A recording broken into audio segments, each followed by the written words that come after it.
Yeah, I've got some hype, but not enough. So you're it's one of those I'm tempted, butthurt right? bag holders, right? So you're biased the other way because you're like, I don't have enough, so whatever. Yeah, exactly. But like I'm looking at this dip right now, and So let me ask you though. But then do you at think the it's same too time, late? yeah, at the same time, it's like as we talked about before, what runs first in this market? So we maybe agree that Bitcoin runs first, right? So should I buy hype or should I just go leverage long on Bitcoin on this dip? Right? It's kind of this is a hard thing because hype is in a way not to, not to be too shilly, but this is where hype is a bit different than other products. When Bitcoin does well, exchanges do really well. They make a ton of fees, right? Because people are trading the perps on this, and so their revenue goes up a lot when Bitcoin runs. And so that revenue that is generated on Hyperliquid, 97% of it goes directly to buying the token again. So yeah. it benefits massively from Bitcoin running.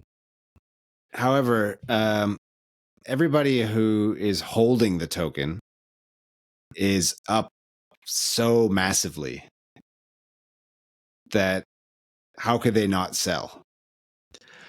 And then, but then you have this mechanical buying from the platform, right? They're not like holding it to.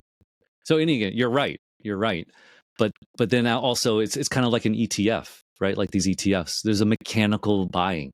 So the fact that there's a mechanical buying incentivizes you to not sell as much as you might, right? Because you know that it's just going to mechanically be bought. Yeah. Yeah. Oh, it's funny. So we touched briefly on the transparency thing. Could you bring up the Andrew Tate thing from Hyperliquid? This is just kind of a slight tangent, but still on Hyperliquid, about having one of the consequences of having a nominally decentralized exchange, more decentralized than like a centralized exchange like Binance. Andrew Tate earlier this week, he posted his referral code, I think, for Hyperliquid, and people were able to then look at his performance, look at his wallet, and he was losing quite a bit of money on his trades, 600K. I think he was down 600K. People were laughing at him online, and then he quickly deleted his post showing his referral code because a little embarrassing, I guess. Okay, here, Graham, in the Hyperliquid section, I put something in the bottom. This perfectly encapsulates what you're saying about that podcast where they're just kind of making themselves feel better about things. So if you're looking at this on video, please enjoy. Oh, is this a video? No, it's just a I picture. see. Okay. And it says, there you go. New Hyperliquid appreciator flag just dropped. Is this the Hyperliquid logo? No, it's not, but they're saying that this is the new Hyperliquid logo. Oh, okay. Yeah.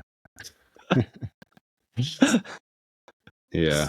The new flag for Hyperliquid, and I totally get it. I think it I think it's pretty accurate. And I didn't. I'm not sharing this.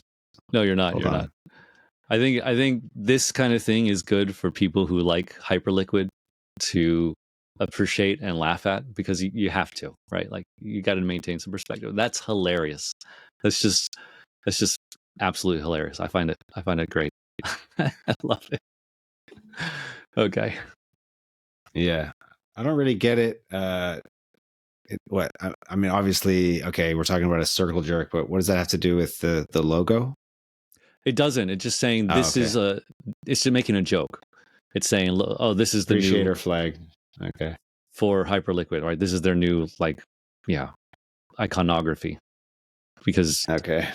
of the the nature of it. Yeah.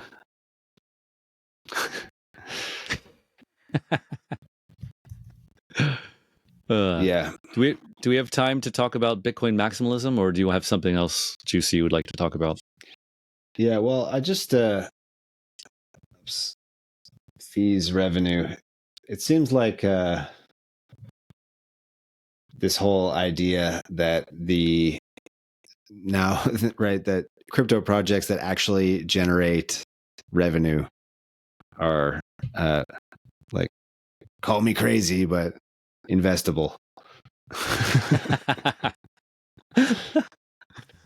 So why isn't Pancake Swap mooning? Because it's right up there, right behind Tether. Because it doesn't return fees to the token holders. I see. Right? So None of these Hyperliquid projects do. Number 6 by 24-hour fees,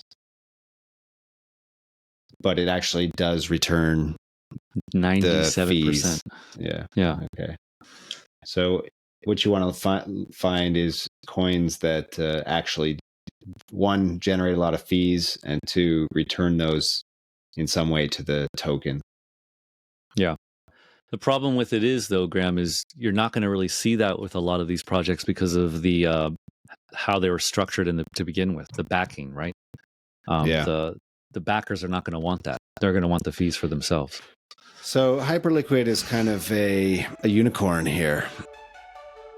That's what the hype is. That's what's kind of driving a lot of this narrative, this token narrative.